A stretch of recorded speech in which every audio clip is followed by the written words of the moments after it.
and Ethan Welch. You know what, there we go. My name is George Aljo. I and Ethan Welch are both attorneys at Hickman, Lauder, Liederbaugh, Welch. We both practice in the areas of elder law, special needs planning, estate planning, and public benefits. If Ethan, if you want to say a little bit about yourself, go ahead.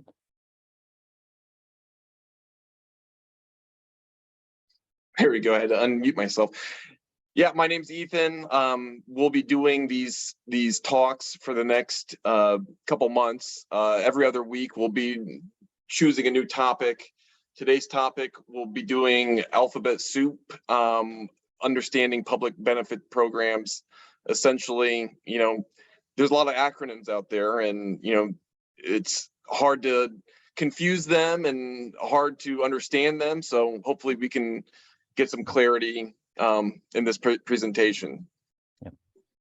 So we'll go ahead and get started here. And before we jump into all of the various alphabet soup programs, Ethan, if you could put the first slide up there.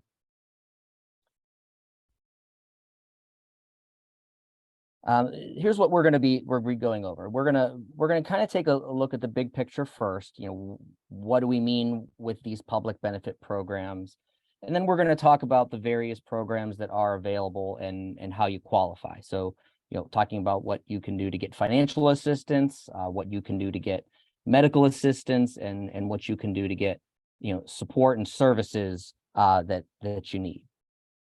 So, go ahead. Next slide. So before we jump into the details, I wanted to kind of step back for a second and just talk about, you know, what are public benefits? Why do we have them? And if you look at the legislation and the preambles to all of these things, they have a lot of flowery language about, you know, the reason why we have these benefits, why the government offers these benefits is to assist and support those who are in need. And really the primary goal in all of these benefits is to provide a basic standard of living. Now, over the years, there's been a lot of additional talk and language about, well, we're also trying to reduce poverty, and we're also trying to improve the public health, and we want to create opportunities, and quite honestly, you know, as I'm sure that you can appreciate, you know, those goals are still largely unmet. You know, yes, these programs do help around the edges, but their primary purpose is to provide assistance, to make sure that people who need help get a basic standard of help. So I think that a lot of times we have frustration about the limits of these programs, and we focus a lot on what they can't do and what they're failing to do. But I wanted to just point out, you know, that they've been largely successful at helping prevent the most dire of outcomes. So, you know, these public benefit programs, by and large, they all have various eligibility requirements. You either have to have a disability or need some particular amount of care, and or have limited financial means, so that the resources we put to these programs are allocated to those who really need them. So, go ahead and get the next slide there. Yeah, I just wanted to, you know, just add on to that, George, that there are some public benefits that, you know, you don't need a disability. You know, you kind of mentioned that, George, but it's some public benefits is you just have a very low income and you need extra assistance. And we'll get into that. But most public benefits that we think about is, you know, you have a disability and you have limited assets and limited income.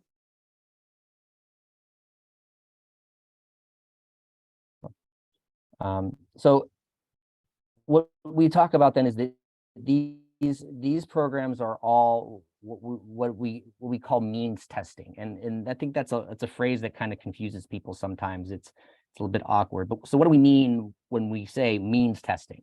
And that is that there's a financial component to being eligible. So whoever it is that's applying, whether it's an individual, a married couple, or a family, they have to have limited financial resources. So those resources can be evaluated based on the applicant's assets, that is the money that they have in the bank or the property that they own, their income, which is the amount of money or resources that comes to them recurringly.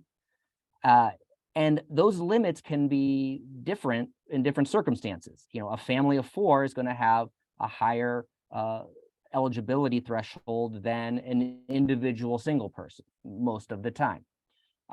And all of the different programs have their own rules and methods for determining what is and what isn't an asset and income.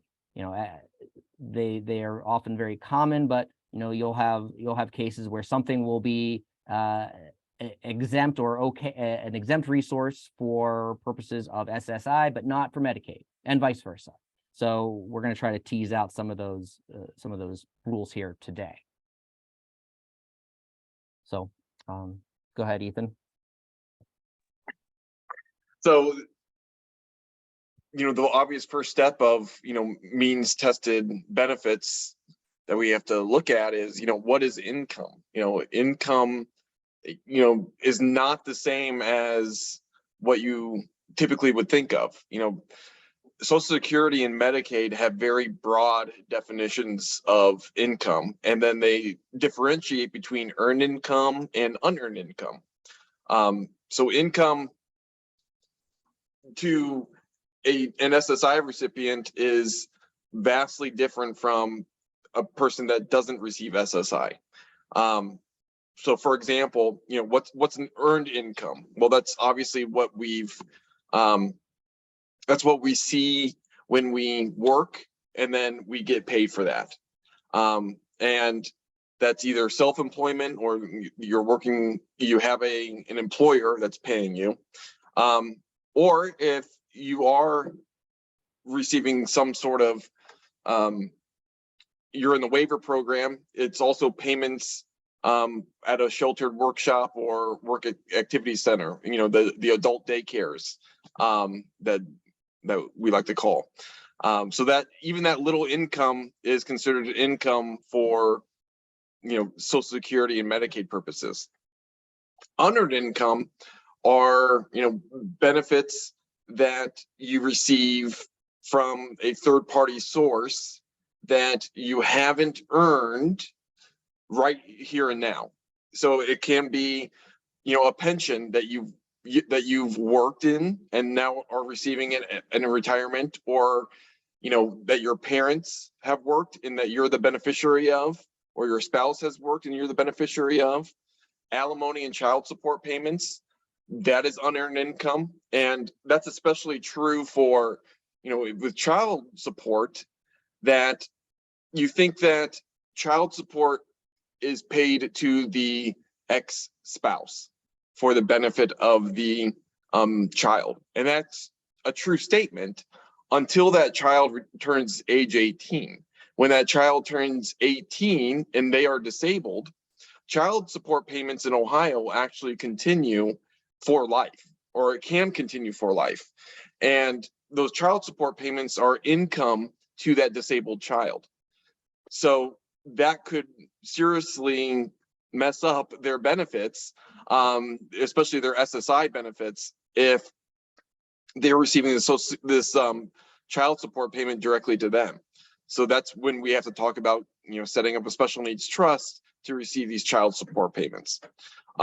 Rental income, you know, that's passive income. That's, you know, stocks, you know, dividends, that's passive income. That's unearned income. Then there's lump sum payments, you know, with inheritances, prize winnings, you know, you win the lottery, or life insurance payouts.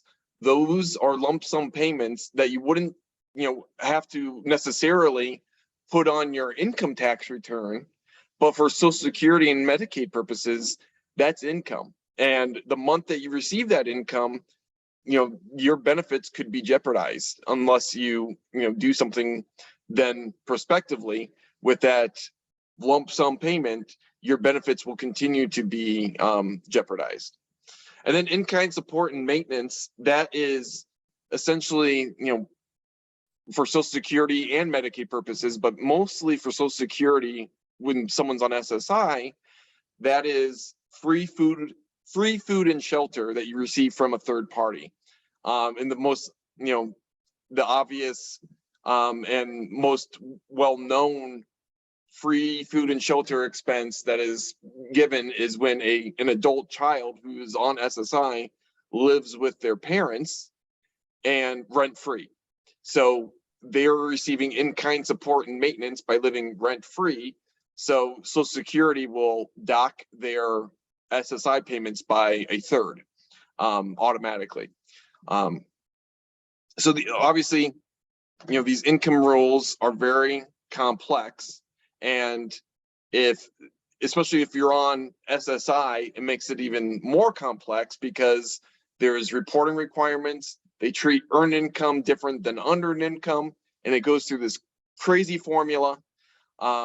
And they will reduce SSI payments every month that you receive earned income and unearned income.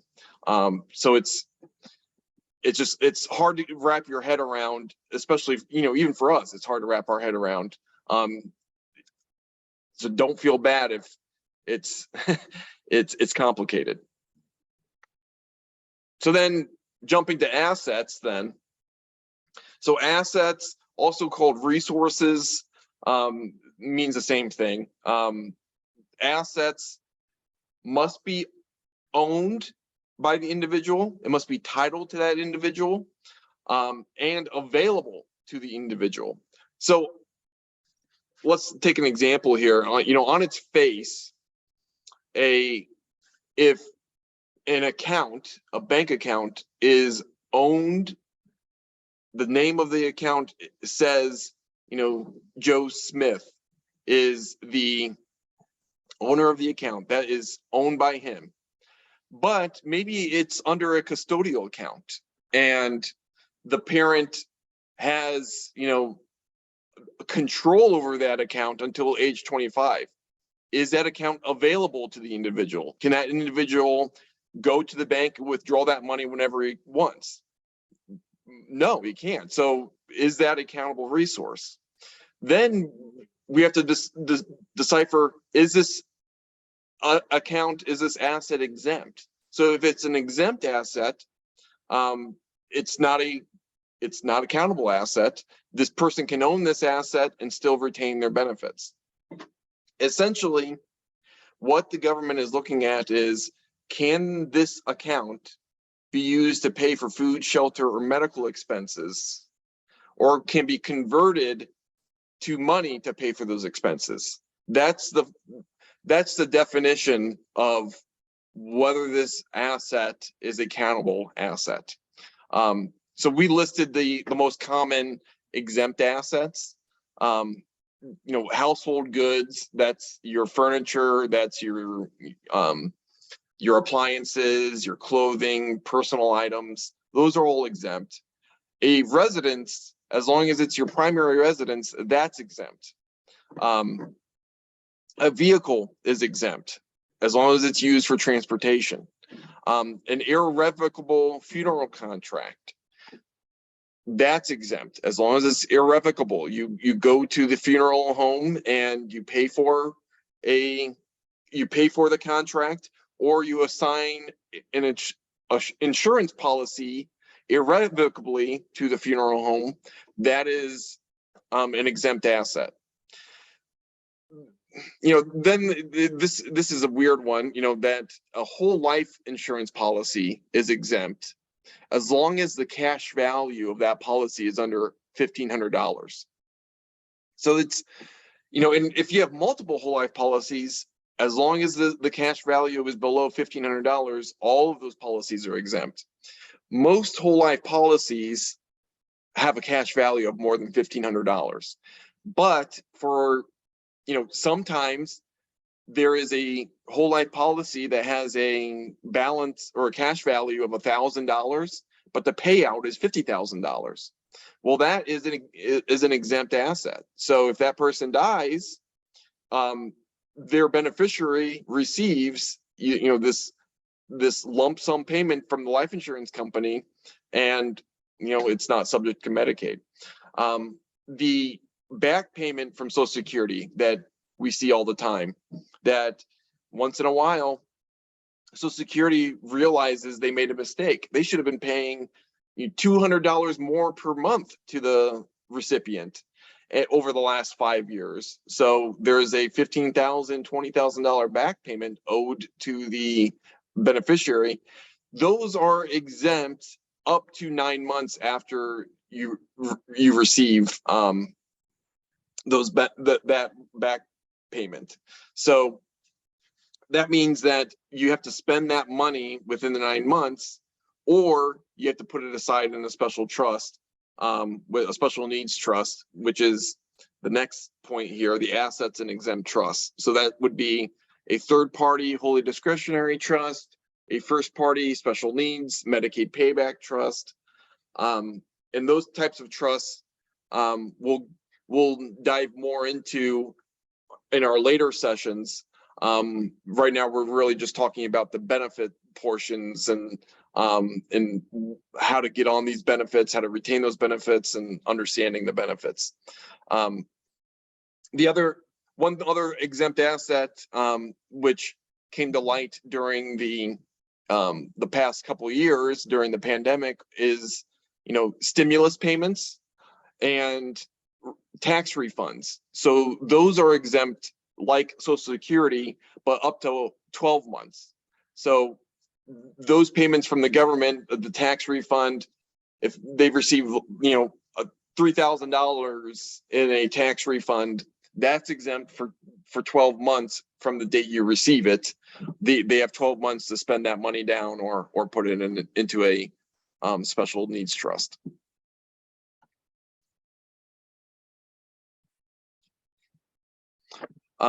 George, do you want to take this one? Yeah, I can talk about. So, that's the financial concepts that these programs will look at to determine eligibility. But even if you're financially eligible for some of these programs, you still have to have been determined disabled by the Social Security Administration. And so that's meeting a very specific set of criteria. So this is evaluated differently for adults and children. I'll talk about children first. For children under age 18, Social Security has to determine that they have a physical or mental impairment that's going to last for 12 months or longer, or is going to result in their death, and that this physical or mental impairment results in the phrase is marked and severe functional limitations. Now, there's a whole body of law underneath that phrase as to what each one of these things means. But that's generally the criteria, is that there is a physical condition or mental condition that is severe, it's profound, and it really has a dramatic impact on that child's abilities to function. For adults, the focus is on is their physical or mental impairment preventing them from earning a living, from engaging in substantial gainful activity. And there's actually a bright line dollar amount there where it says that if because of your conditions, you're unable to earn more than $1,470 a month, then you are disabled. And then you are determined disabled, and that makes you eligible for any of the benefit programs that require a disability determination, at least for the disability portion of that. That gets you to the point where they evaluate your finances.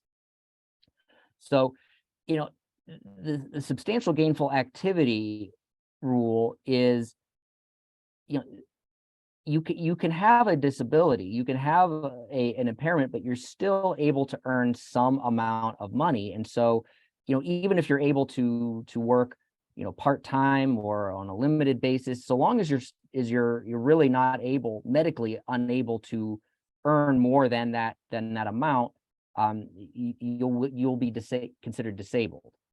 And the ability to earn that means any job there is in the country, not the job that you were trained for, not the job that you like, not the job that you find pleasant, but literally if you could physically do any job anywhere in the country where you could earn more than that, they won't consider you to be disabled. So it's a very strict kind of criteria. So, you know, now diving into the programs themselves. So there's really 3 types of assistance that these programs will provide. So financial assistance, which is kind of easiest to understand. If you qualify, they send you money every month. You know, monthly cash payments. They will direct deposit it right into your bank account, and you can spend that money by and large as you wish. Then there's medical assistance. This is health insurance. So this is Medicaid, this is Medicare. So you can go to the doctor, you go to the hospital, you have, you know, certain medical procedures done, and they're billed to the medical assistance program, and they pay what, you know, they pay the providers directly. And you may have co-pays, you may have deductibles, you may have monthly premiums for some of these different programs, but you know, medical assistance is, you know, think of it as it's health insurance, that, you know, either free or at a reduced rate. And then perhaps the biggest one, and the one that involves the most explanation, the most analysis, the most ink spilled in legal briefs and hearings and whatnot, are the various programs that provide services and support.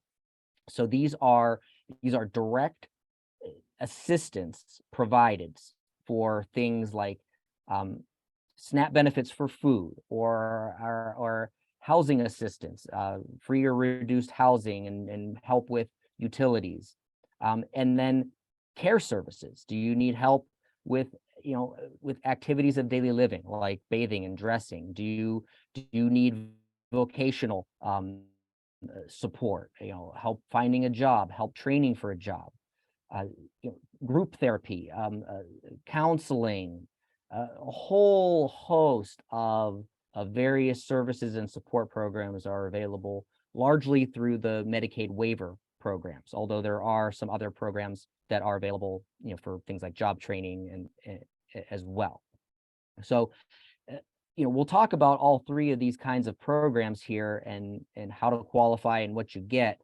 But I think for our folks here today, you're probably most interested in that services and support assistance, you know, because that's really what's going to make the difference between somebody who is, you know, has a disability and being able to live independently versus needing to be institutionalized. It's that services and support that's provided.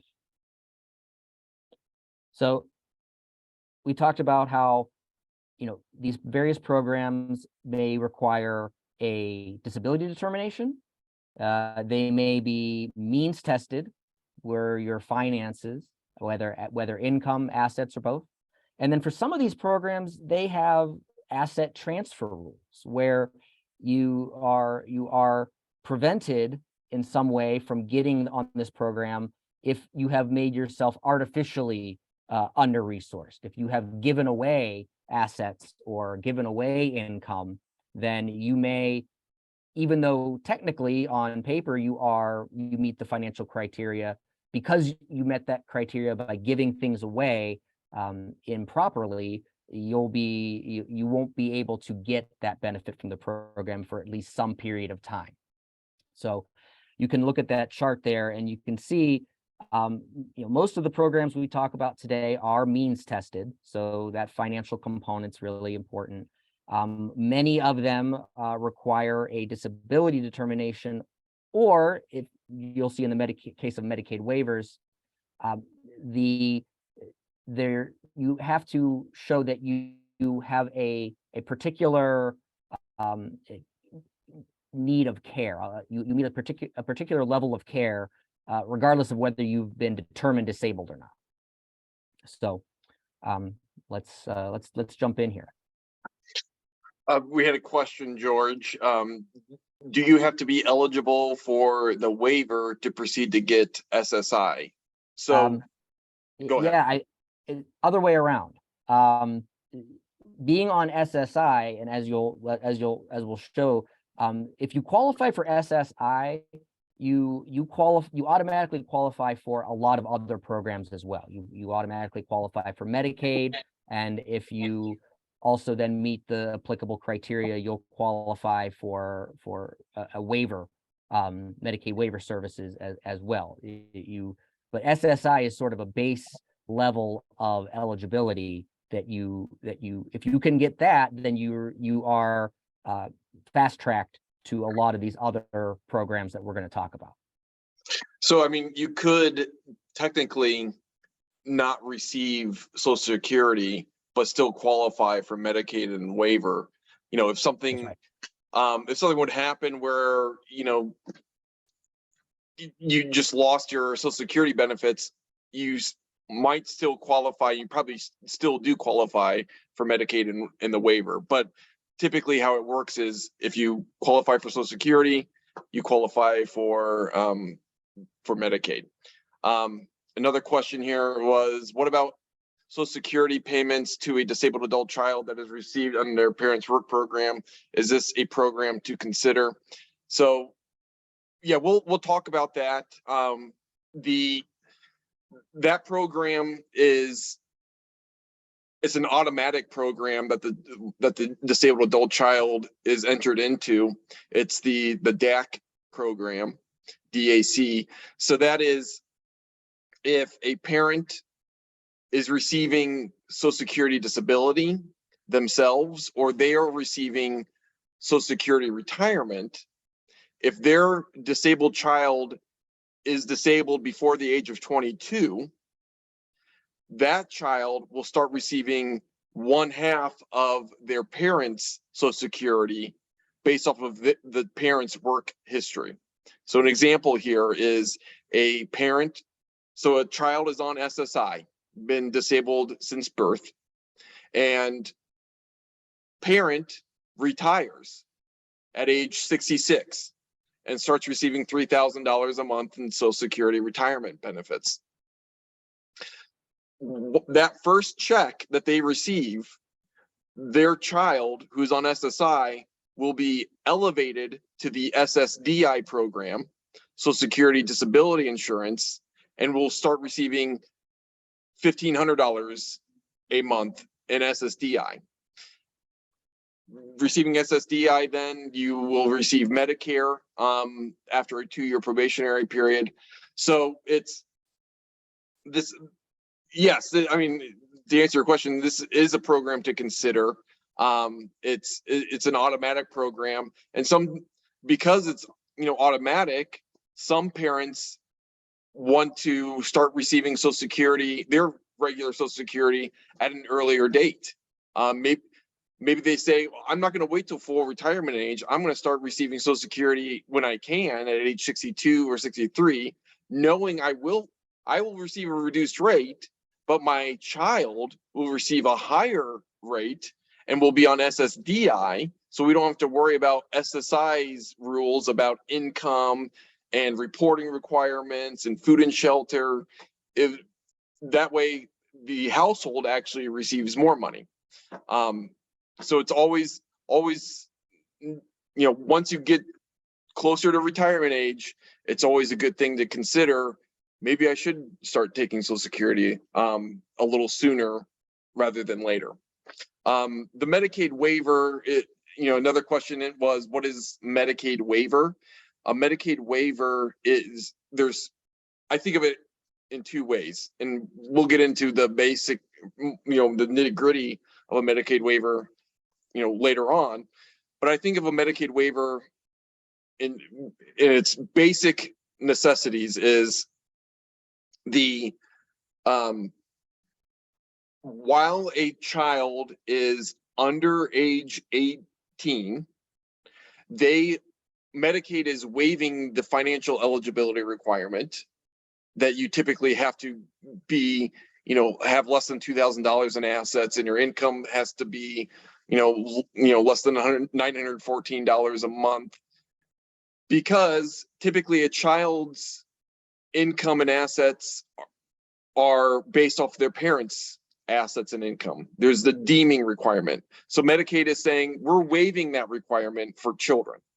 Once that child reaches age 18, there's the second version of what a Medicaid waiver means is they are waiving the requirement of institutionalization, meaning if a child needs to go to a facility, whether that's an ICF, an intermediary care facility, or that's a specialized group home or a nursing home, a Medicaid waiver is saying we're going to waive that requirement and we're going to provide care services instead to get you support in the community so you can live in the community.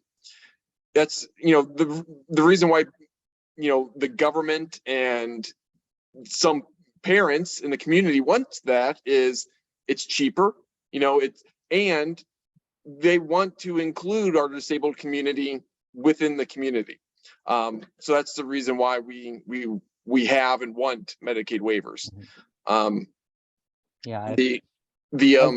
Go ahead, George. Yeah, just wanted to say, with the Medicaid waiver, people get tripped up on that waiver. It's not that the individual themselves is getting a waiver for something. It's the state is getting a waiver from the federal government to use dollars that by the strict rules should be sent to institutions, nursing homes and group homes, and are getting a waiver from the federal government to instead use that money for all these other services. So that's where that waiver comes in. It's not a waiver of the individual, who's applying. It's the program itself exists because the state got a waiver from the federal government to use money for that program. So it's a state by state basis. Some states have better waiver services for the community, and some states don't. So it really is different in each state. The last question here that we have is, if a parent dies and the child is receiving SSDI, what happens? So that 50% actually increases to 75% of the parent's work history. So that $1,500 that they'll receive goes up to $2,250 a month. So it's only, surprise, surprise, the government is actually doing some good for our disabled community, providing more assistance and more money, which is, I know with our clientele, and that's few and far between. So this is the basics of what SSI is. That's Supplemental Security Income. So essentially, this is a federal program. As George mentioned before, there's SSI and SSDI that actually provides monetary support to a disabled individual. So SSI is for people that are federal, for persons over 65.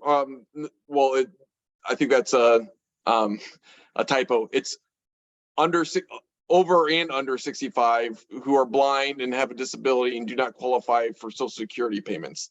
So meaning if they do not have a work history themselves, they will automatically qualify for SSI at age 18. So meaning, you know, if you're disabled from birth, you don't qualify for SSI because your income or your parents' income and your parents' assets deemed to the minor child. So that's why some people don't qualify for SSI because of that. Most people don't. But at age 18, they are now an adult and they qualify for SSI. So you can start applying, right before they turn age 18. So, I always recommend maybe like 17 and 10 months. You can, start the application. So that way at age 18, you can start receiving SSI. What's that benefit? It's $914 a month for a single person and $1,371 for a married couple if they're both qualified under the program. They just send one check for a married couple then. So this is administered by Social Security Administration. So I like to think of Social Security Administration having 3 pocketbooks. One for SSI, one for SSDI, and one for Social Security retirement. That's their 3 main pocketbooks. They have other ones, but those are the 3 main ones. So this is a means tested. So like I said, parents deem to the minor child, but once they reach age 18, as long as they have less than $2,000 in their name, they qualify. And their income basically has to be very low. That's unearned income and earned income. It has to be, essentially I tell clients it has to be below $1,000. Like I said, it goes through this weird formulation, this weird formula, but essentially if you're below $1,000, then you will receive at least a few dollars in SSI, which will qualify you for Medicaid as well.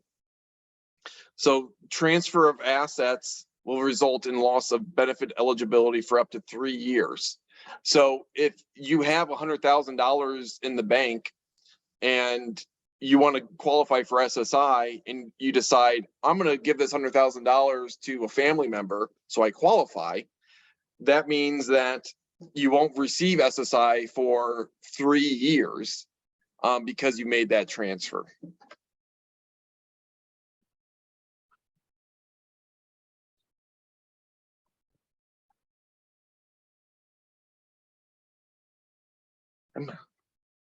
There we go. So here's some basic eligibility requirements. You obviously must be determined disabled under Social Security rules. You have to have accountable income under that benefit amount. As I said, I always recommend at least under $1,000. And that's gross income as well. That's not net income. It's gross of what you receive. And this is some part of the that formula that Social Security uses is the first $20 a monthly under income is taken off, then the first $65 of earned income is taken off, and then 1/2 of the remaining earned income is excluded from being counted.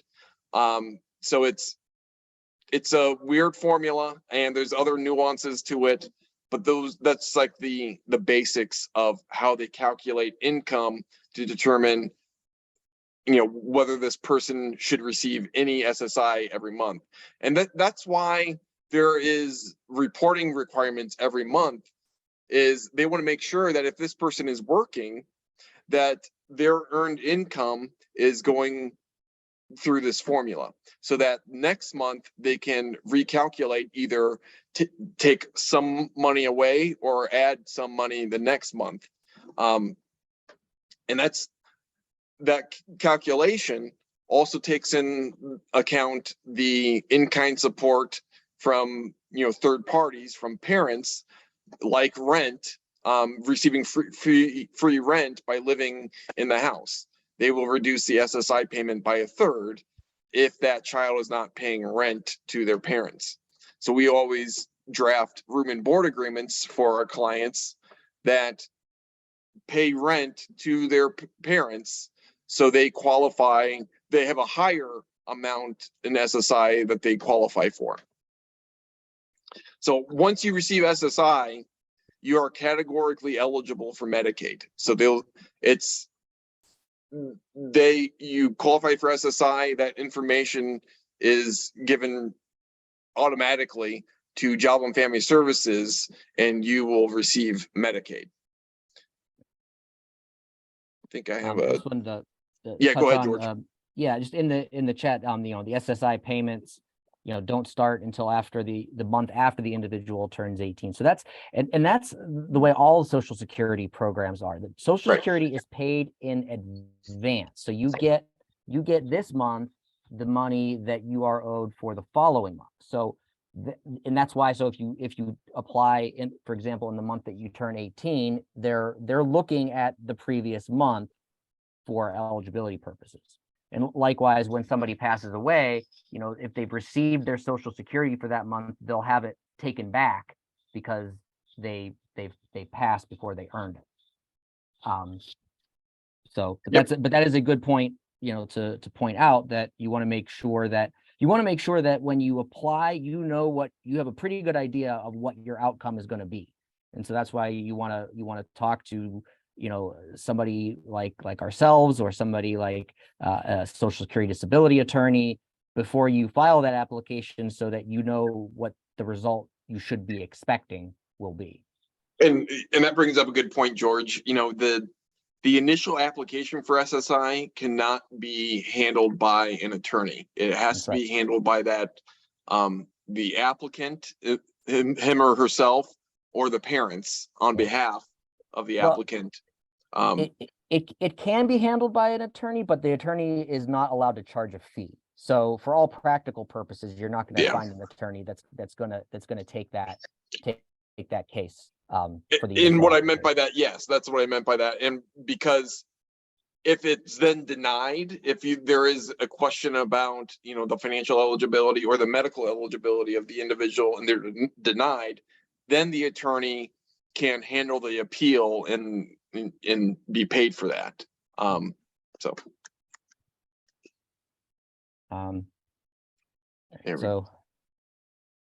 want me to talk about the SSDI? It's all yours.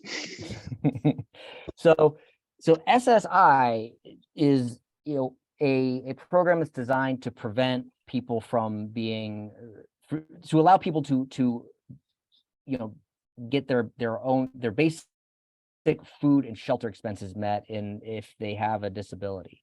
It's purely a public benefit. It's welfare. Social Security disability is actually an insurance program. This is something that people who work, who earn income, pay into. So every month, in your payroll taxes, you have deductions for all these various things, and part of that deduction is funding Social Security disability insurance. And because it is an insurance program, and because you actually have been paying into it, it is not, strictly speaking, means tested. So, if you qualify as you develop a disability that then prevents you from being unable to earn SGA, that's substantial gainful activity, then you will be eligible for your Social Security disability payments if you have met the requirements for contributing. So, typically you have to have worked for 20 quarters in the last 10 years before you became disabled. But it can vary based on your age. If you're very young, if you're in your early 20s, it may not be that much that you have to qualify. And there's no limit on your unearned income. So if you are getting Social Security disability and you also are getting a pension from an employer, or you are getting an annuity that somebody else purchased for you or left you as an inheritance, anything that's on that unearned income slide isn't counted as SGA. So you can have that income plus your Social Security disability benefits. That's unlike SSI, where any sort of income is going to affect your payment. But again, and you can work while you're on Social Security disability, but you cannot earn more than that SGA amount. If you are showing that, if you are earning more than that SGA, then you're going to lose your disability status. So this is where you see all those things on TV where they place hidden cameras and they follow people around, and they show, oh, they actually don't have a bad back, they're out there doing yard work and things like that. That's what they're scamming. They're trying to show that they are qualifying for SSDI when in fact they're not. So SSI has a set amount that it pays, $914 at the maximum, offset by any of the income, countable income that you have. For SSDI, the monthly benefit amount is based on how much you paid in, your lifetime earnings, and then how severe your disability is. So your payment for under SSDI can range from a few $100s a month to several thousand. If you had a very high income prior to your disability, you contributed a lot to the disability insurance program, you have a very severe disability, you could get a fair amount of income coming in from SSDI.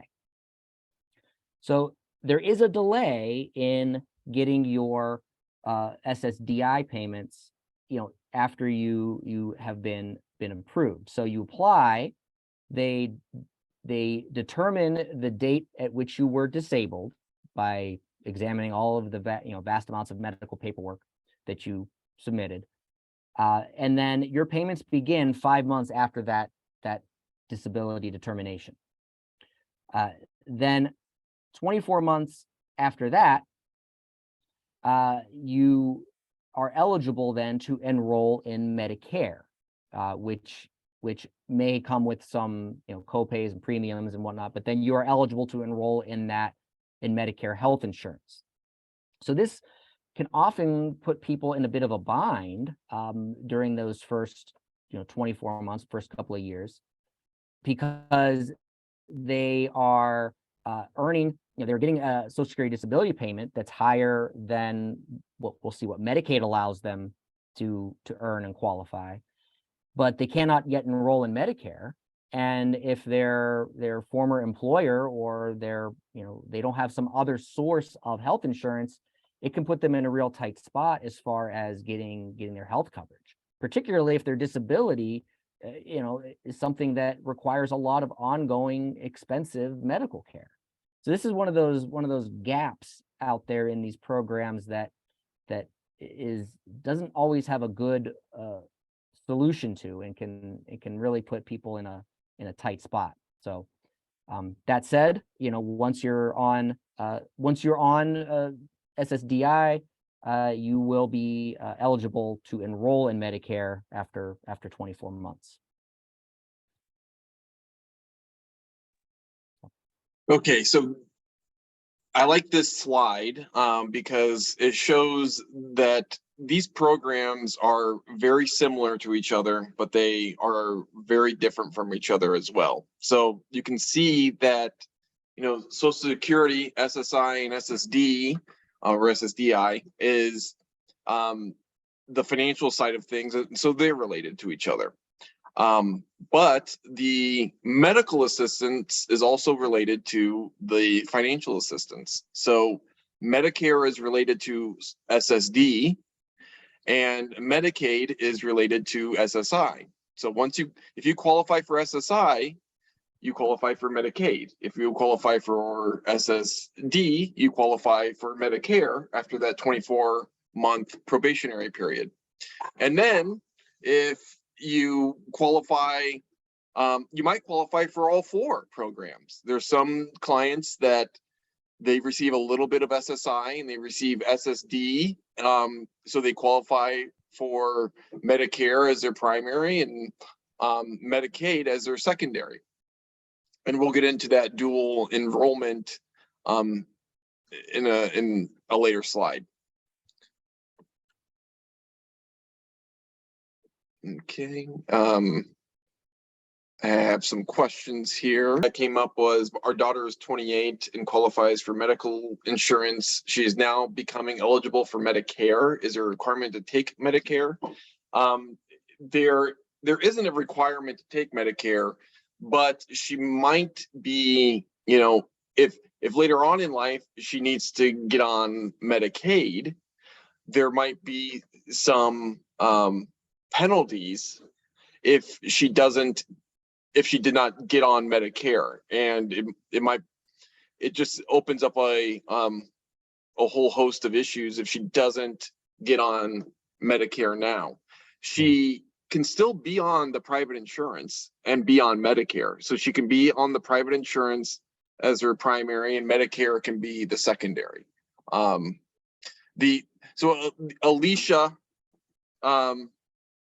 I messaged her individually.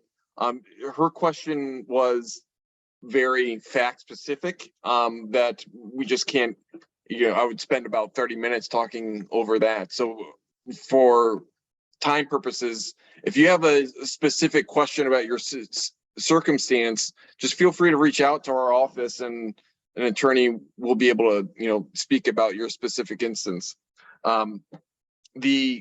Sue, you asked the question, is a stable account considered a special needs trust? That is not a special needs trust. A stable account is a separate account that is managed by the Ohio Secretary Treasurer's Office. It is an exempt account and it has a Medicaid payback provision like a special needs trust, but there's, you know, it's a totally different animal compared to a special needs trust. But there's another talk that we'll be initiating in the next coming weeks about special needs trusts and stable accounts and, you know, how to protect assets. So we're just talking about the benefit portion for today. So as the last slide talked about, you know, Medicare and Medicaid are similar. SSI and SSDI are similar, and they're all similar, but they're all different. So here we're talking about the insurance side of things, and that's Medicare, and that's, you know, for people that are 65 and older or who are on SSDI, that after that they're disabled, and after they wait that 24-month probationary period, they qualify for Medicare. So it's divided in these multiple parts. So you've probably heard of Part A, like these parts before. Part A covers hospitalization and short-term rehabilitation. Part B covers doctor visits, outpatient care, you know, ambulance rides, some prescriptions. Part C is that Medicare Advantage. Essentially, you know, the government would pay to a private insurance under Medicare, under this Medicare Advantage plan, instead of to Medicare itself. So it might make sense for some individuals. That isn't the supplement. So supplement is a Medicare supplement is another, you know, another option that people can pay more money as a premium, or it depends. It could be a zero premium plan to a high premium plan, but it's a different animal. And then Part D is the prescription drugs. So if someone is not on SSI or Medicaid, there are premiums that they pay for the Part B, Part D, sometimes Part A if your income is, you know, high. And then you also have deductibles, co-pays, and there's limits on services. They will pay for, you know,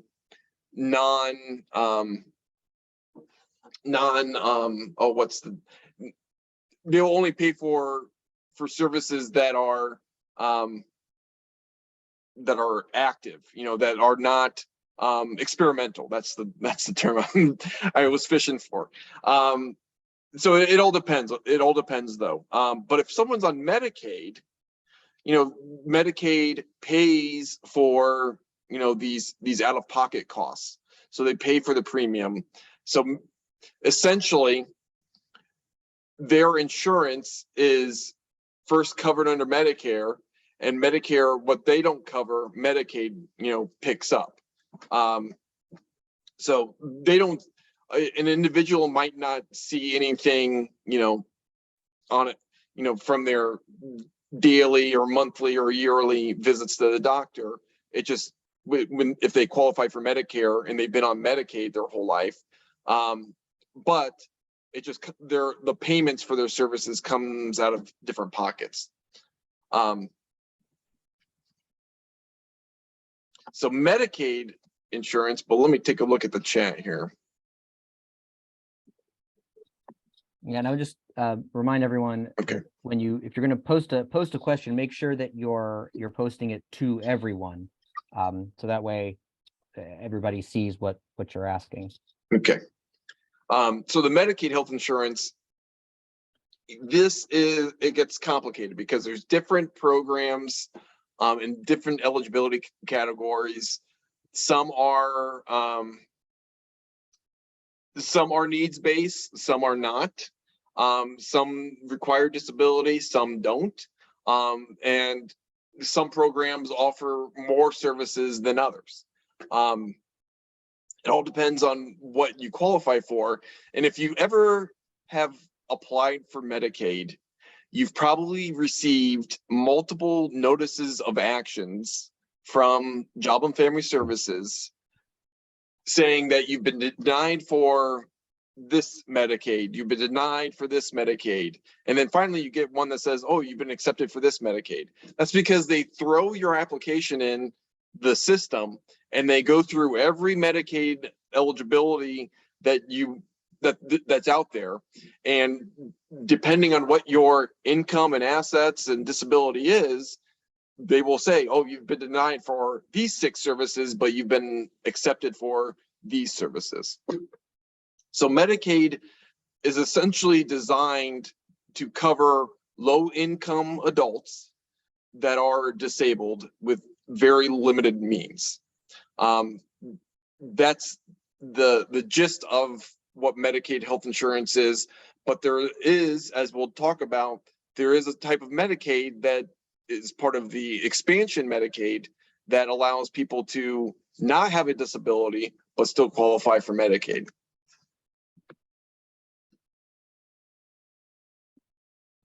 And that's this magi, George. Yeah. So, as Ethan was, saying, there isn't one Medicaid program. There's multiple Medicaid programs, and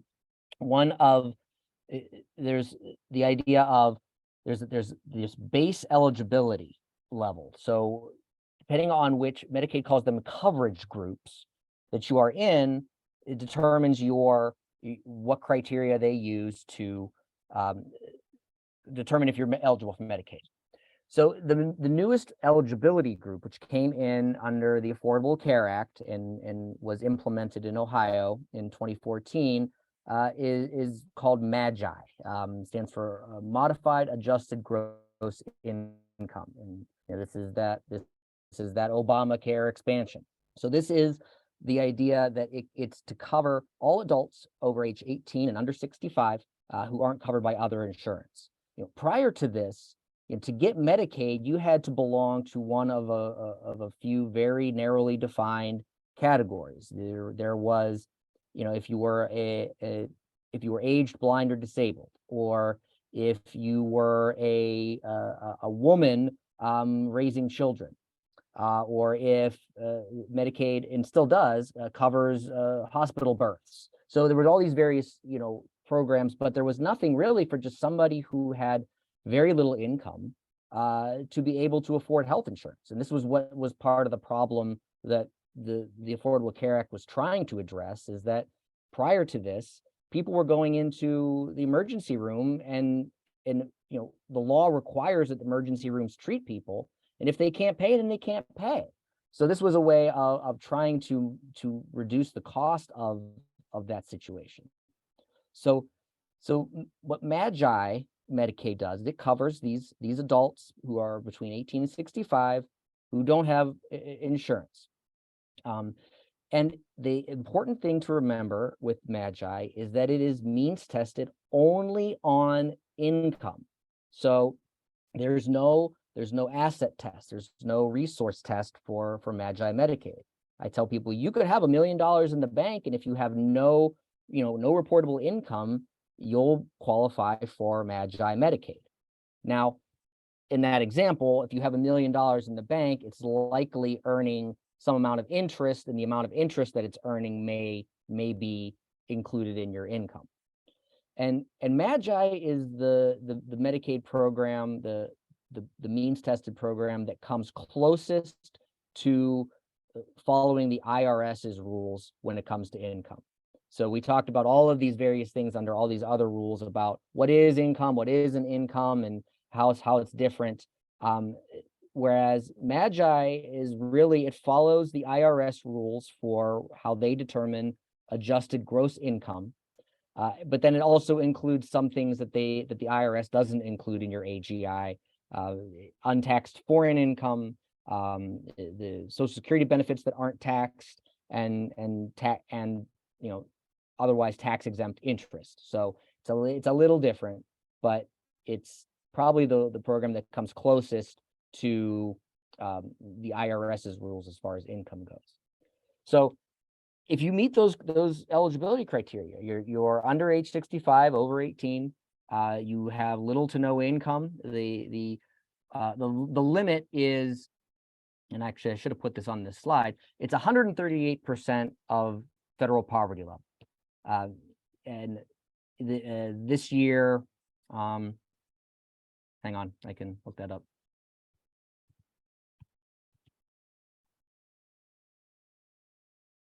So that's going to be $20,130 a year. So if you do the math, divide that by 12, that's your income limit for MAGI this year, and they adjust it every year.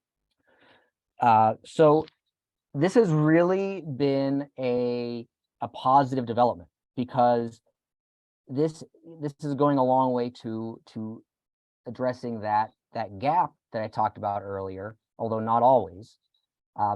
If for somebody who is qualified for SSDI and is not yet on Medicare, if their SSDI payment is less than that 138% of FPL, then they can go on Medicaid in the meantime before being able to get on Medicare.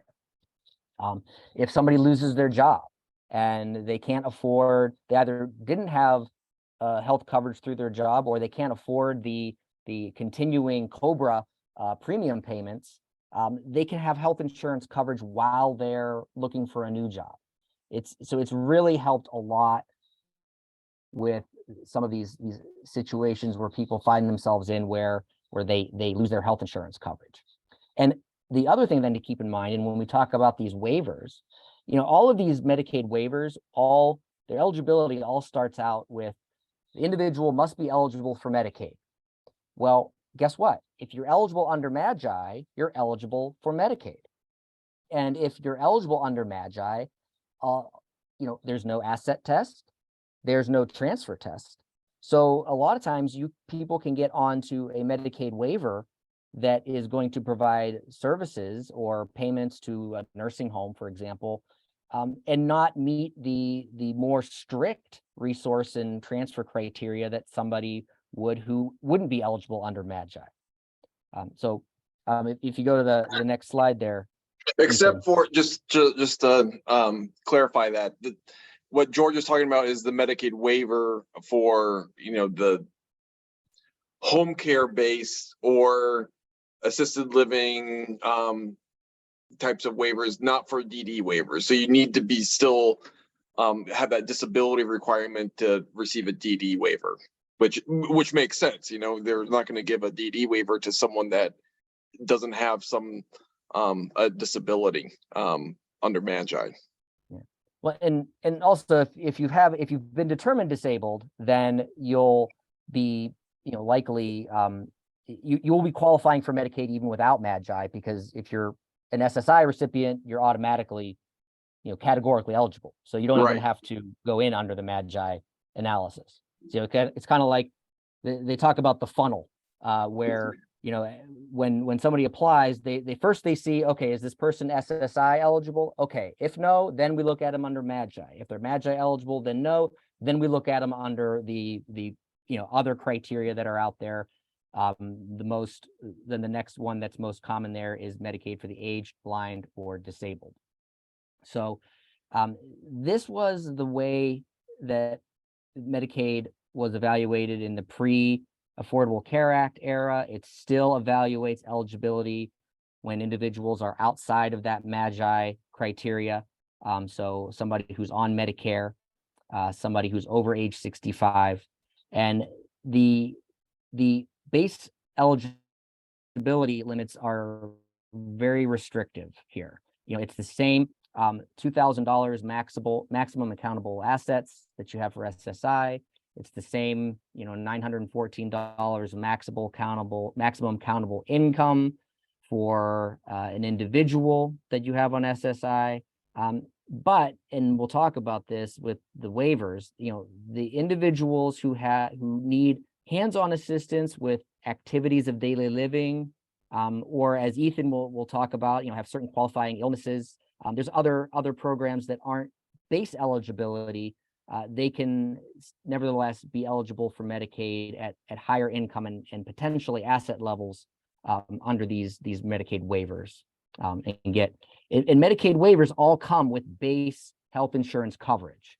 So it's Medicaid services and Medicaid health coverage that you get when you qualify for one of those Medicaid waivers.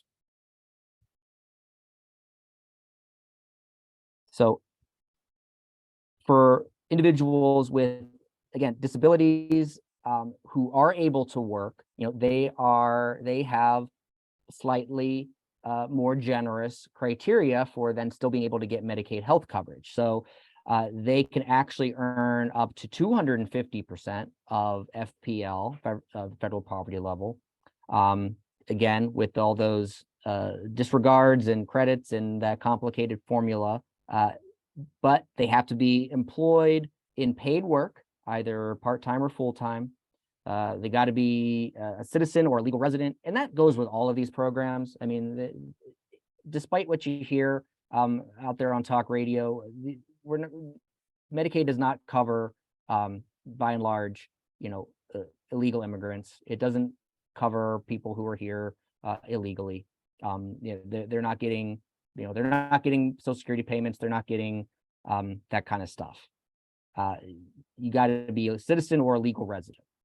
But then you have a resources of a higher resource limit there, up to 13,000.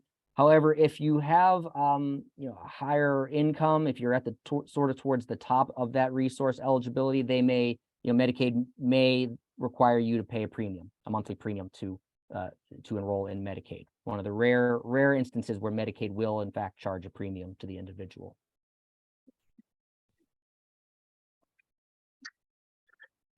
So this program, Medicaid program, is a little newer. It's, if you qualify for this Medicaid Specialized Recovery Services, or SRS Medicaid, you qualify for all the typical Medicaid insurance, and there is no asset requirement for this Medicaid. It's only an income limit, and it's a pretty high income as well. It's not like the SGA limit for SSDI, which was a little over $1,400 a month. This is almost $2,400 a month.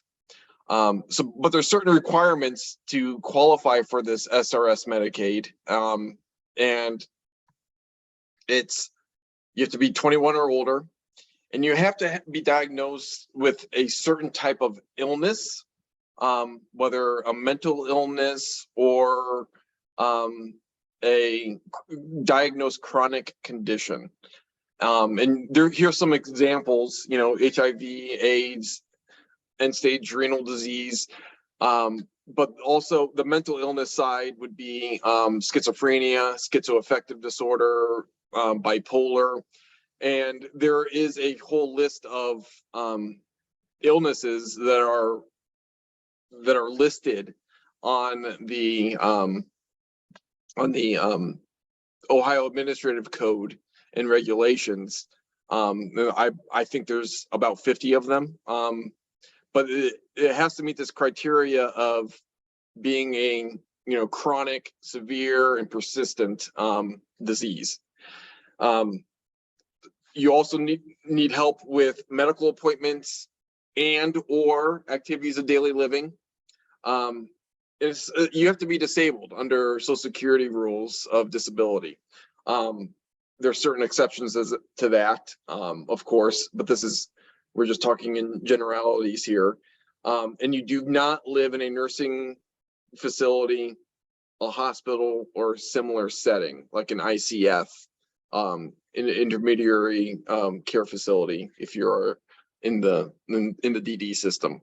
So if you meet those requirements, then you're eligible for these SRS services, which is, you know, you get basically a caseworker assigned to you to help assist with specific care needs that you have, you know, getting you to a psychiatrist, getting you to your doctor's appointments, setting up a plan, and then, you know, peer support, you know, people going through similar experiences as you. I mean, it you know, that really helps out.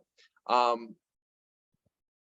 should point out though, you know, this program seems great on paper, but just like everywhere else, everywhere, you know, government and non-government, getting the workers out there to provide this service is few and far between. So at the very least, if you qualify for SRS Medicaid, you qualify for the Medicaid insurance side of things.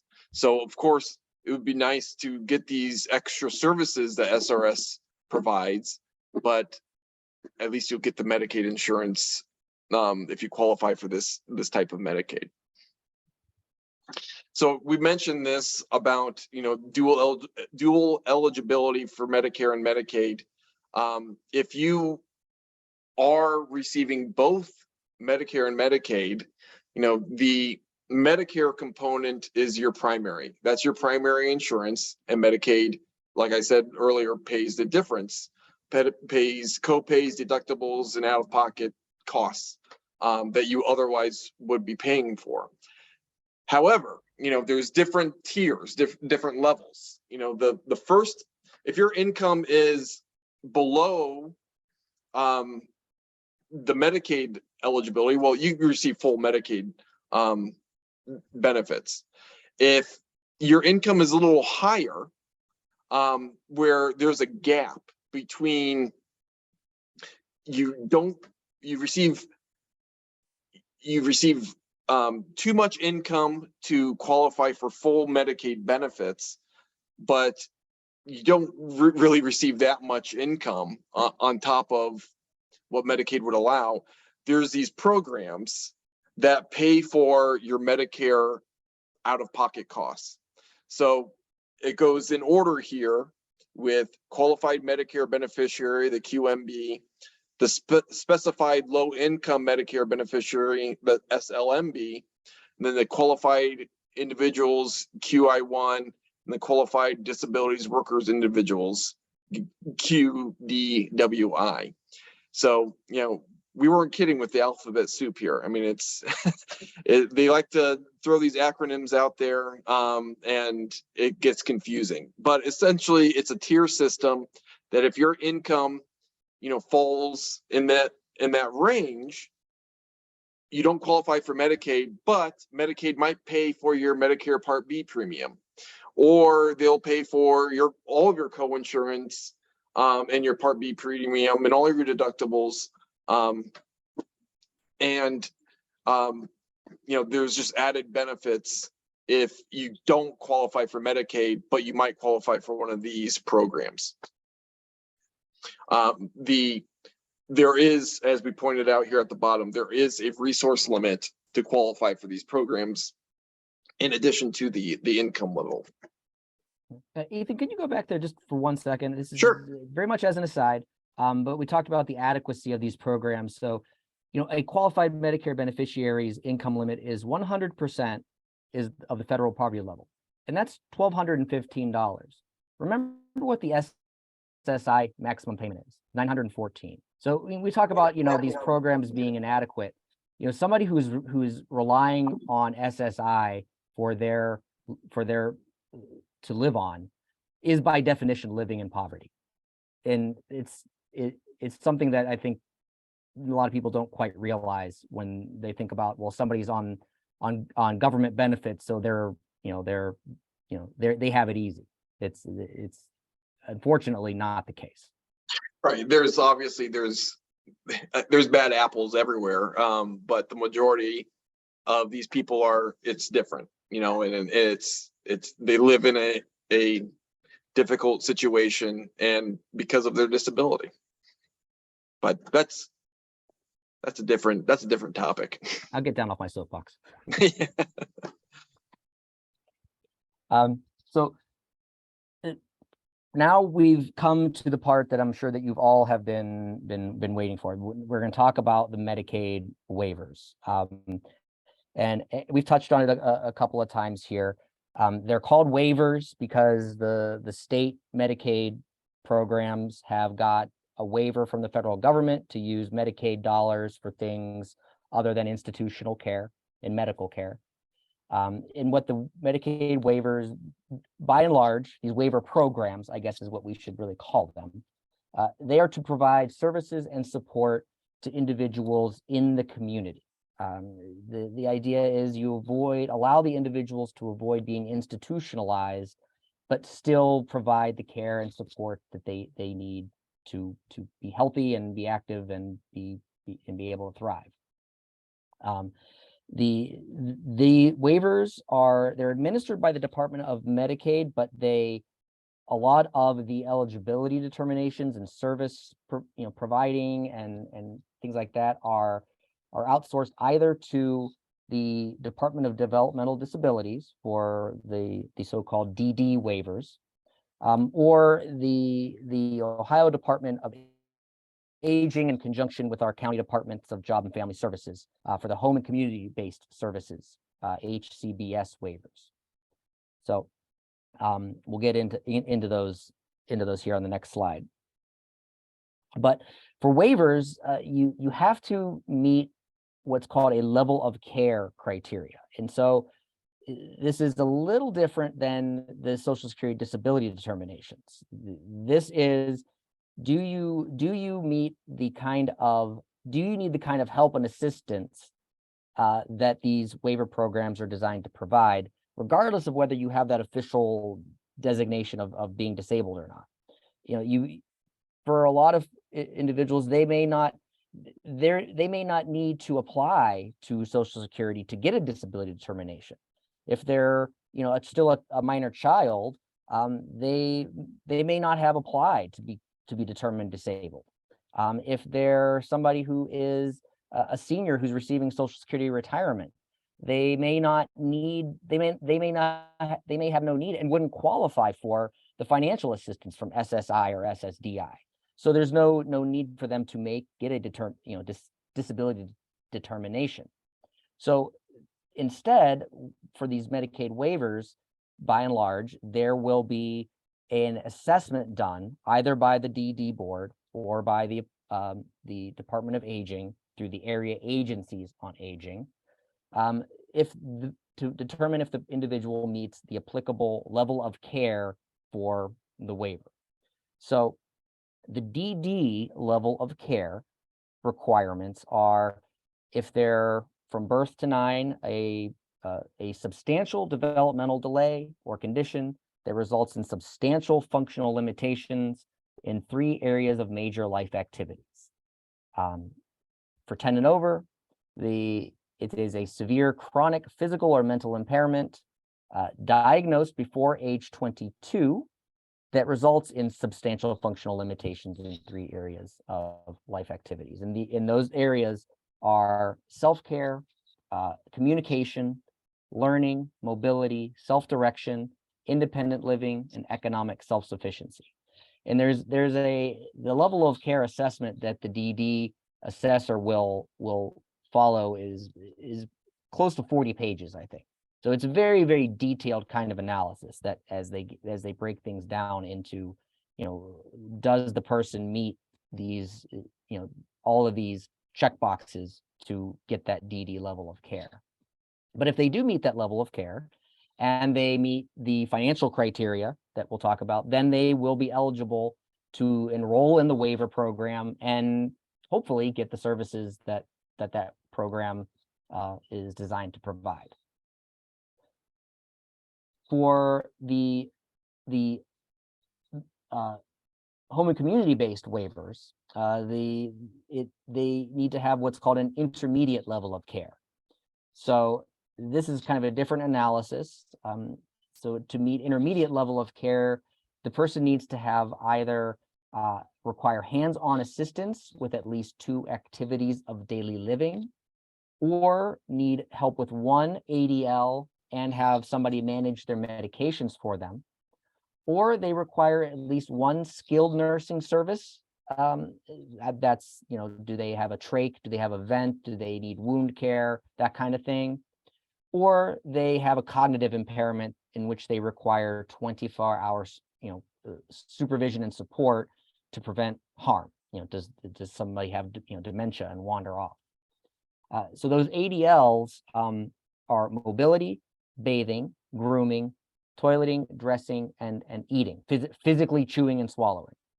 And again, the assessment is a much more detailed, very granular look at those types of things that is done when somebody applies for the program. So these are our waiver programs here. So we've got the individual options, level 1, and self waiver are the DD waivers. And there's a really good chart if you go on the DD board's website, and maybe we can post it on our website as well, that breaks down what all of those various programs and services provide. Some services are provided by all 3 waivers. Some are only provided by 1 and not another. So it does a really good job of breaking that down for you. Yeah, the IO waiver is the best waiver you could get, and then it goes the level 1 and then the self. So IO provides the most services, level 1 provides the second most, and the self provides the basics. Just recently in this last summer, the level 1 waiver has received more services, especially with transportation and payments to providers, especially to parents who are the providers. So that it was a great benefit to our DD population.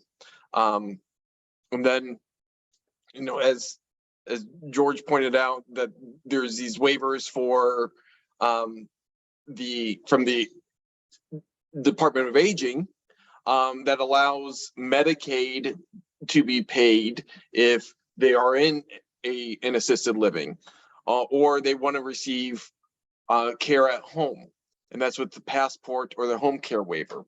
So it should be pointed out, with the assisted living Medicaid waiver, there are only a handful of assisted livings that do accept Medicaid.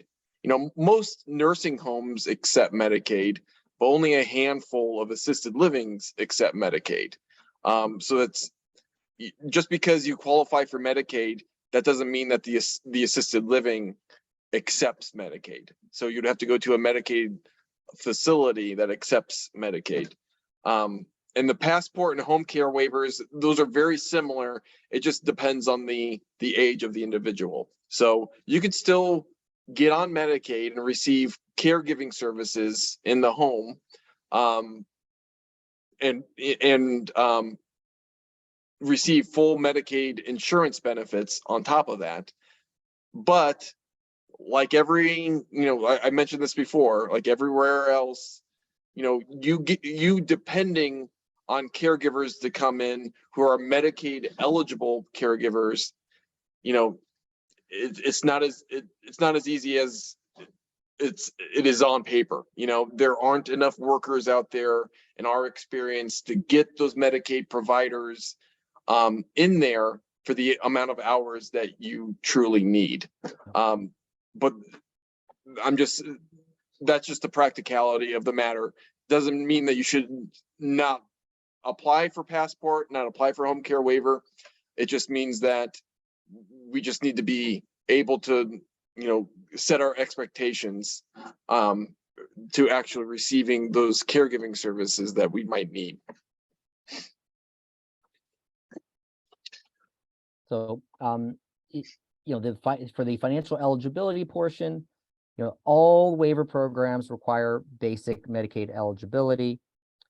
So either via SSI, MAGI, or ABD.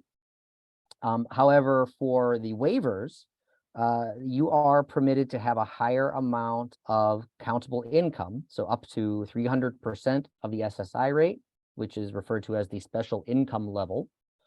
And if your countable income's over the special income level, you could use what's called a qualified income trust account to still qualify for the Medicaid waiver, even though your income is over that. But your assets are still subject to the asset limit of $2,000 unless you are eligible under that MAGI criteria. Or I would put in there as well, but not necessarily applicable to this crowd. But if there's a married couple where one requires a Medicaid waiver and the other one doesn't, the non-qualifying spouse is allowed to have a resource allowance that's much higher than the $2,000 as well. I can get into that. That's a topic for another program here. And then just to round out the last bit here, I'll talk about the food assistance here, and Ethan will talk about housing. These are much more straightforward. The Supplemental Nutrition Assistance Program, SNAP, formerly known as food stamps. That's based on income and resources. You get a higher resource amount if you're elderly or disabled. If you are an able-bodied adult, you have to participate in a work requirement. So either you got to work or you got to do community service. And then the amount of SNAP benefits you get is based on your household size, the amount of income that you get, and what your expenses are. And this is they give you a card, there's a SNAP card that you can take to the grocery store and use for certain grocery items.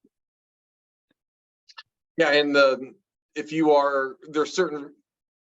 there's certain eligibility requirements for SNAP that if you, for instance, if you're over age 65 or you're receiving SSI, you don't have to receive the card. You could receive a check or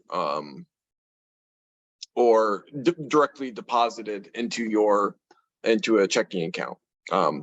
But nowadays, most people just have the debit card, where they just fund the debit card, and you can use that for SNAP benefits.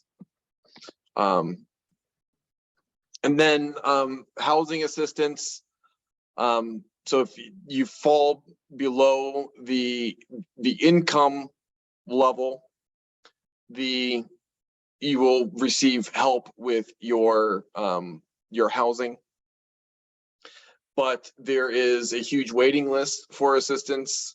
So you might apply, and you might not get the services for months or even years after applying. It's strictly based off of income.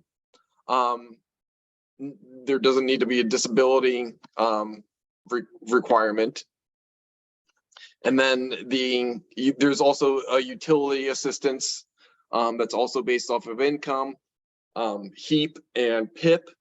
HEAP is a federal program. HEAP is, they will give a lump sum payment during, the winter or summer months to, to pay a backlog of debt.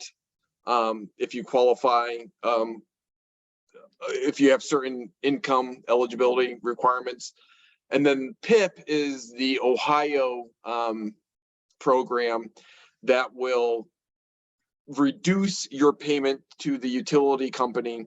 And when I say utility, I'm talking gas and electric. So if your home is heated by gas, they will take 5% of your gross income as a payment for gas, and then 5% to the electric company of your income as payment. And if your home is exclusively heated by electric, then it's 10% of your income is paid to the electric company. You have to pay for a 24-month time period under this PIP guideline of this 10% or 5%, whatever the case may be. And it has to be on time and the full payment of that 10%. And if you miss a payment or you don't make the full payment, then you're off the program. And you have to pay the full balance then. But if you make it through that 24-month period, then that is forgiven, and then you can reapply or get on the PIP Plus program, which is something very similar. But it's all income based. This is not disability based. So if your income is below 175% of the federal poverty level, and then you just add, and it's based off household. So if you have 2 members in the household, well, you add $8,260.50 to that $23,000 figure, and that is the household income level. So you just keep adding that $8,000 figure for each member of the household. So that wraps up our benefits presentation here. Let's look over the chat box, and if anyone has a question, you can feel free to unmute yourself. And I saw a question here about BCMH. So does having BCMH as an adult affect the type of medical coverage? So BCMH is a Medicaid provided service, and there's certain eligibility requirements for BCMH, but no, it would not affect medical coverage. So if you have private insurance or Medicare, you qualified for those programs or private insurance, BCMH would be the secondary, as with all Medicaid coverage. It's always the secondary or third, or it's the coverage of last resort. There's another question too about if you have Medicare and Medicaid, who pays for prescriptions? Do you have to take Part D? So Medicare originally didn't have any prescription coverage. That was one of the reasons why they put into place the Medicare Advantage, which will have some prescription coverage to it if you enroll in that program. And then also, then they later on added the Part D, which is a separate supplement that you can purchase to get prescription coverage under Medicare. If you have Medicare and you qualify for Medicaid, if you don't have other prescription coverage, then Medicaid will pay for prescriptions. However, under long-term care and some of the waiver programs, you are then required to enroll in a Part D program so that you can have health prescription coverage that way. In all other respects, it's the same analysis that Ethan put out earlier, where Medicare is your primary insurer. So any prescription costs that are covered under your Medicare benefits are paid by them, and then anything that is left after their coverage will get picked up by Medicaid. Tina, you raised your hand. Did you have a question? Yes, this is from the beginning, the exempt assets. I had a question about like the resident, specifically residency and the one vehicle used for transportation. So if I remember correctly, that was under SSI. So if I were to will my home or my vehicle to my son, who is the person that is disabled, would that be considered under the exempt, or does that have to go into a trust or something along those lines? Does that make sense? Yeah, so It does, yeah. So if somebody receives a home or a vehicle, it's then the analysis is, is that home or vehicle exempt for that recipient person? So you're allowed to have one vehicle. So if your child already has a vehicle and he receives another one by inheritance, whatever is the more valuable vehicle is the one that's exempted, and then the value of the other vehicle is applied towards that $2,000. For the home, if the the recipient is living in that home or lives in that home, then it's their home and it's exempt. So strictly speaking, to keep those benefits, you wouldn't have to use a trust for that purpose. However, if you're doing estate planning and you have a disabled child or beneficiary, there are things you can do to arrange it so that it's in an even better situation than just strictly getting it outright. You can put it into a trust that's going to be for that individual's benefit, but that doesn't require any kind of Medicaid payback after that individual dies. You can do a lot more things with estate planning in advance so that you set up your beneficiary to have a better situation when and if they do in fact inherit. Right. I was just going to say that we would never recommend, if your child is on needs-based benefits, to give them money or assets directly to them, because number one, they will lose their benefits if it's not an exempt resource. But at that child's death, it's subject to a Medicaid payback, and it won't stay in the family or go to any organization that you would want to. It's going to the state of Ohio.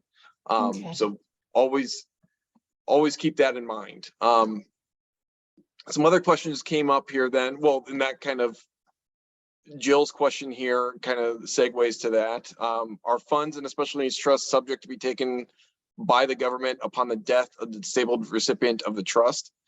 It depends on what trust you're talking about, a special needs trust. If it's a first party trust where the person had direct access, control, or ownership of this money, and they're putting it aside to retain their benefits or get on benefits, that should have a Medicaid payback provision at that person's death. So yes, if it's a first party Medicaid payback trust, if there's money left over in that trust at the recipient's death, it is paid back to the state of Ohio to the amount of benefits the state of Ohio has given that recipient.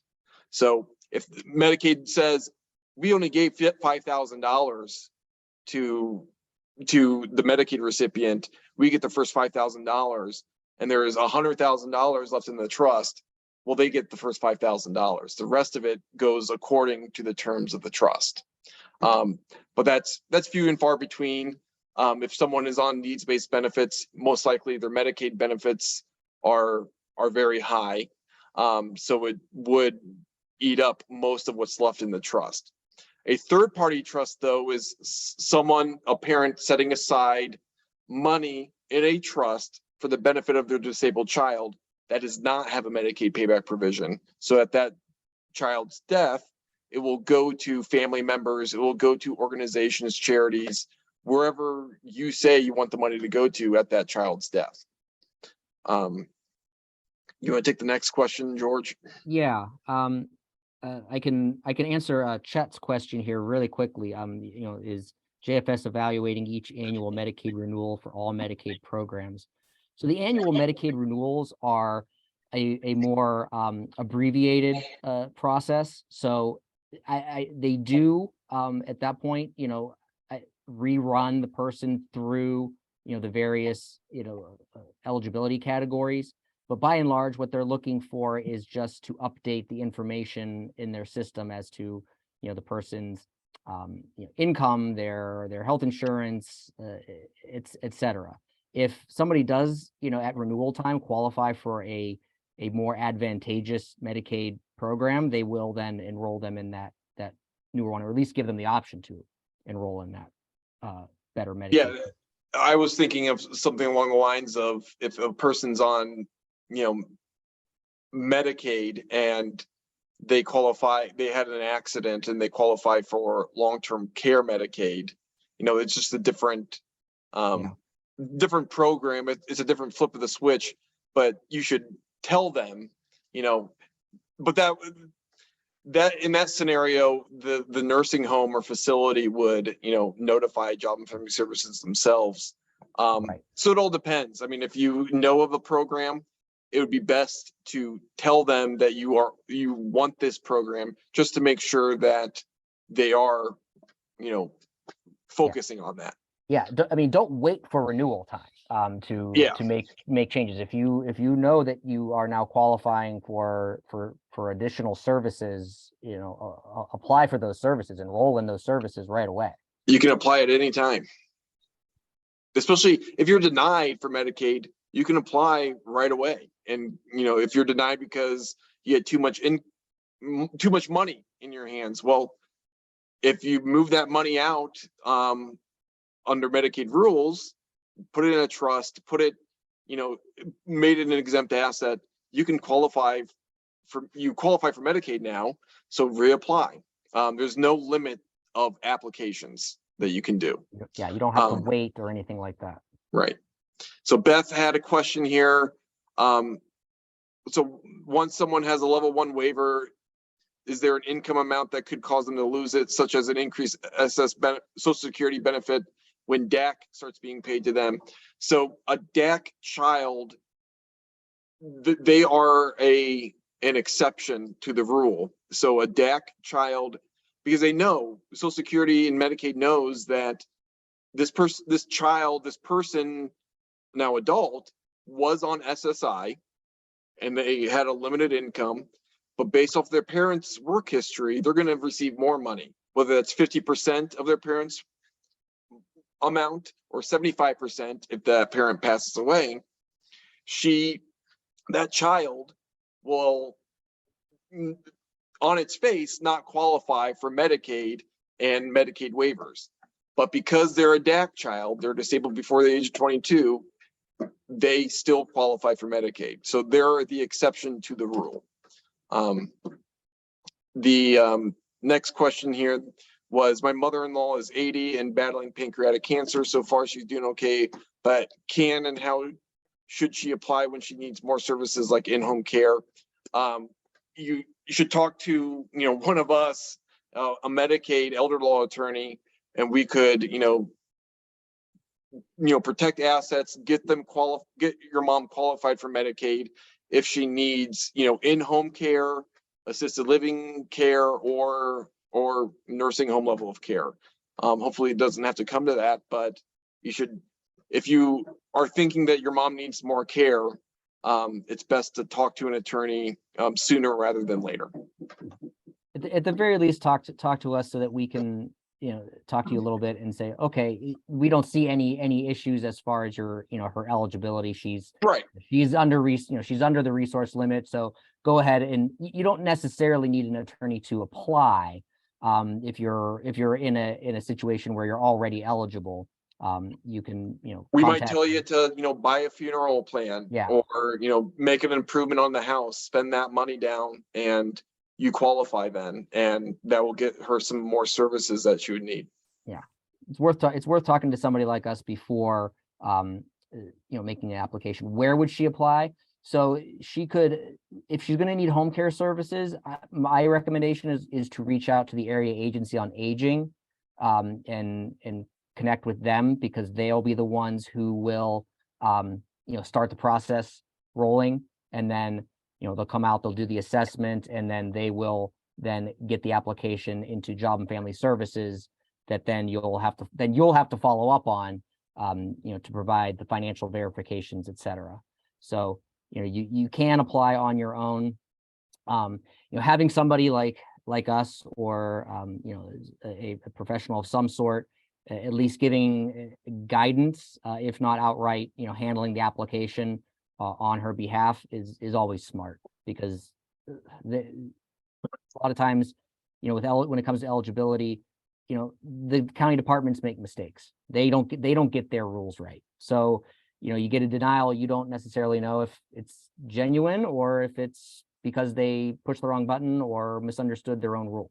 So it's always worth at least talking to us about this before setting off on your own. Okay, well, I don't see any more questions. We really appreciate everyone coming out, and I just had this up, so just hold on 1 second. Our next talk is going to be on March 25th, same time at 10 a.m. via Zoom, and we'll be talking about estate planning and special needs trusts. So essentially, we'll be talking about special needs trusts, stable accounts, and what we need to do to protect assets for our children and loved ones. So thank you, everyone. Hopefully you learned something today, and we appreciate all your questions, all of your time here, and hope everyone had a great weekend. Thanks, everyone.